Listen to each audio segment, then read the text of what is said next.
Zach is back. It's the Zach Gelb Show on Fox Sports 920 The Jersey. All right, welcome back in. 4:42 on a Monday after a big fight between Conor McGregor and Floyd Mayweather. It did live up to the hype. I was skeptical if it could live up to the hype, but I was definitely entertained and thought it was a fun fight. So definitely exciting to see over the weekend and did captivate my attention. Now let's go out to the hotline and welcome in a good friend of the show, 34-3 in his boxing career, and that's Yuri Foreman, who's kind enough to hop on board with us right now. Yuri, appreciate the time. Thank you so much, and how are you? Hey, Zach. Thank you very much for having me on your show. Doing good. Well, thank you so much for coming on, and we do appreciate the time. So how about this fight that we saw over the weekend? Definitely something that I thought was fun and exciting to see. It was definitely exciting. It was definitely interesting to see, actually, two fighters who are, great at their own field. You know what? I think McGregor actually silenced a lot of critics after this fight. So he had, for the first professional fight, he did pretty good. This fight in the boxing community, from a lot of people that I talked to, some people loved it, and then some people thought that going into it, that it was a joke and they didn't really want to waste their time with it. From the start, were you accepting of this fight? Were you a fan of this fight from the beginning? I was, you know what? I was, from the beginning, I must say, McGregor was using his awkward, I would say, style, his awkward behavior, and it's worked. But you know what? He was also a much heavier guy, I think. I think he was, 170 pounds or something. I think it also didn't play in his favor because he had to carry so much weight, and he was gassed by 6th round already.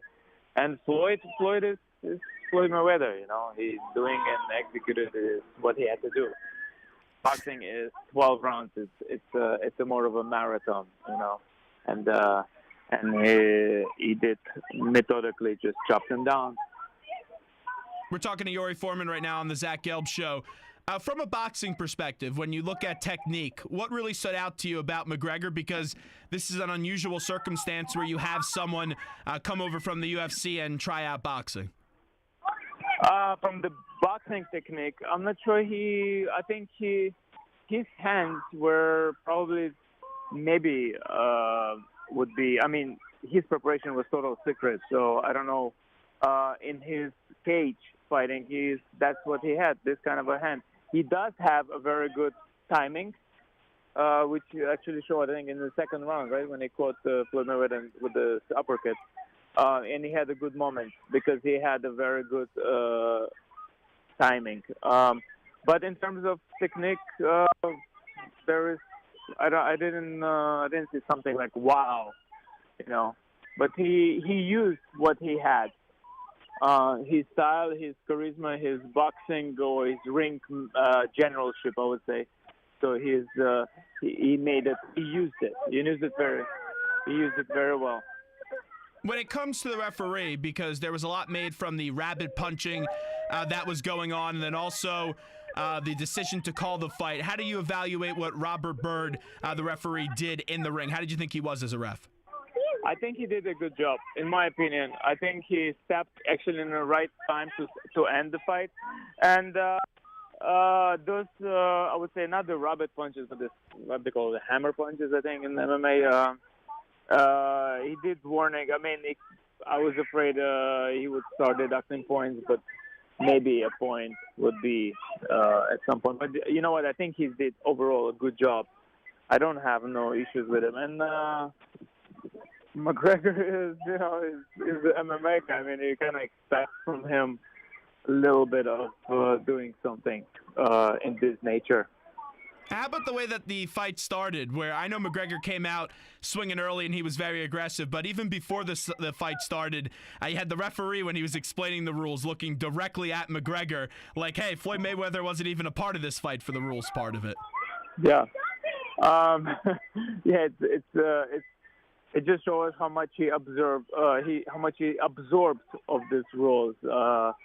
And I think McGregor also. It was, I mean, stepping up for the first time in boxing ring and finding the best fighter, pound for pound, and I'm sure he would probably I would say some of his habits, I guess, instincts would kick in. So, but he controlled it in the end, at least. Moving to Floyd, we all know how much of a great fighter Floyd is, and we know how much he wears down the opponent.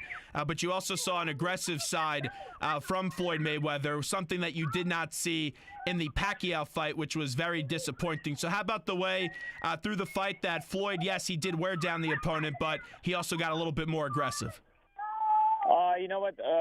In my opinion, he didn't have no other choice. Because he couldn't really stay away. He actually had to press the action, otherwise he would just lose, I think, in the end. Do you I actually think that he actually had to come out from his usual fight style of shoulder and staying away, and kind of keeping it safe, or not keeping it safe, I would say more keeping it Floyd Mayweather style, He actually had to come out, come out and get him. And that's what he had to do. Otherwise, I don't think he would start winning the rounds. And McGregor, if he got really tired because Floyd was just, blocking his shots, and McGregor couldn't really move backward and still be effective. And he really ran out of gas after that. Do you believe, Floyd, that this is his final fight? Do you believe that Floyd Mayweather is done when it comes to fighting? You know what? I think he just needs to challenge probably Thunderlips, right? Thunderlips was the character in Rocky 3, right? The ultimate man, Thunderlips. And I think Floyd is gonna come out every single time as long as the money, right? So, when you look at his career, we all know he's a tremendous fighter, but I can't root for Floyd Mayweather because what happens outside of the ring with his past of domestic abuse. How do you view the career of Floyd Mayweather, being a boxer yourself? You know what? I in the same way. You know what? If we just talk about Floyd Mayweather, we're talking also only about his boxing career. So I would say, he took the challenges and he won every single time, and he beat what? He beat Rocky Marciano record. But Rocky Marciano is a different era. Those people used to be way different. Rocky Marciano was a beast unto himself. I'm not sure that they should even be compared in terms of. He's not 50. He break the record, and he's a great fighter. Yeah, but I'm not his fan actually. So. Yeah, I see some people, and this is the problem with Twitter. Everyone has an opinion, and everyone could quickly convey those thoughts now. And sometimes people get very foolish. Hey, we all know Floyd's a tremendous fighter, but I see some people calling him the greatest of all time, and I just laugh at that. I can't put him past the great Muhammad Ali. He's the greatest, right? You know what? I think Muhammad Ali is definitely. If not the greatest, one of the greatest, Sugar Ray Robinson, Rocky Marciano, Joe Louis, And you know what? One thing is, those people, like for example, Rocky Marciano, he conducted himself as a champion, and inside and outside the ring, it's also those things matter, how you actually behave on public, and. Like, for example, Rocky Marciano was a hope. He kind of gave hope to people, because he was like a working-class hero, so to speak, So many people could relate to him. I cannot relate to Floyd Mayweather. Yeah, he has superb boxing styles and everything, and he's a workaholic, and he trains serious. But, either we talk about boxing or his personality, which is different. Wrap it up with Yuri Foreman right now. I'm going to let you run in just a second. Your next step, let's talk about your career. I know you had the loss on January 13th on that Friday night. What's the next step in your boxing career? I changed quite a few things in my corner. Actually, I changed the whole corner. Having training in a new gym, having new people around me. Just turned 37. Many things happening in my life, actually. So 3 kids as well. Just throw 3 kids on top of this, like it's not enough. But I feel, we hear you. What are you on the playground today? Are you at the playground? I'm actually, as I'm speaking to you, I'm on the playground watching 3 kids simultaneously. I just need to come up with some apps. Just tell me where my kid's at. Is there any fighting today in the playground? Hopefully no fighting, right? No fighting, yeah. And if there will be a fighting, I will be a referee, I guess. You'll break it up pretty quickly, right? Yeah. I'll see. I'll see what's going on first. So in my career, Lou DiBella, my promoter, I told him my intentions is I want to fight. I feel great physically and mentally, and I feel hungry again, and which I haven't felt in a while. This hunger, and now I want to focus on this. You can hear someone crying already. Oh my goodness.